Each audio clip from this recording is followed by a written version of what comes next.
Caravan എക്സിബിഷന് മലപ്പുറം കൊണ്ടോട്ടിയിൽ നൽകിയ സ്വീകരണമാണിത്. നൂറുകണക്കിന് സ്ത്രീകളും പെൺകുട്ടികളുമാണ് തടിച്ചുകൂടിയത്. ഒപ്പം എല്ലാവിധ സഹായങ്ങളുമായി പുരുഷന്മാരും. അവർ പാടുന്നു എന്ന പേരിൽ നടത്തിയ സംഗീത ശില്പമായിരുന്നു പ്രധാന ആകർഷണം.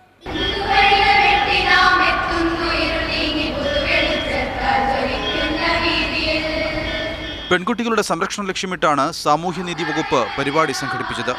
പെൺകുട്ടികളുടെ സുരക്ഷ, ആരോഗ്യം, പോഷകാഹാരം തുടങ്ങിയ കാര്യങ്ങളിലെ ബോധവൽക്കരണം എക്സിബിഷനിലൂടെ നടത്തും. ഇതിനായി കാരവണിനകത്ത് ഡോക്യുമെന്ററി പ്രദർശനവുമുണ്ട്. ഞങ്ങൾ അടുക്കളയിൽ തളച്ചിരിക്കേണ്ടവരല്ല, ഞങ്ങളെ പുറത്തു വിടൂ, ഞങ്ങളെ പെൺജാതി എന്ന് പറഞ്ഞ് അധിക്ഷേപിക്കരുത്. ഇങ്ങനെയുള്ള എല്ലാ കാര്യങ്ങളും അവർ ഉൾക്കൊണ്ടുകൊണ്ട് അതുപോലെ ഈ കൂടിയ ജനതയും ഉൾക്കൊണ്ടു എന്ന് തന്നെയാണ് എൻ്റെ വിശ്വാസം. കവലകളിലാണ് കാരവന് സ്വീകരണമൊരുക്കിയത്. സ്ത്രീകൾക്കൊപ്പം പുരുഷന്മാരും പരിപാടി കാണണമെന്നത് തന്നെയാണ് ലക്ഷ്യം. അതിന് മികച്ച പ്രതികരണവുമുണ്ടായി. വളരെ ആർജവത്തോട് കൂടിയിട്ടാണ് ഈ കുട്ടികൾ ഇന്നിവിടെ പരിപാടി അവതരിപ്പിച്ചത്. അതിന് കാരണം ഈ സമൂഹം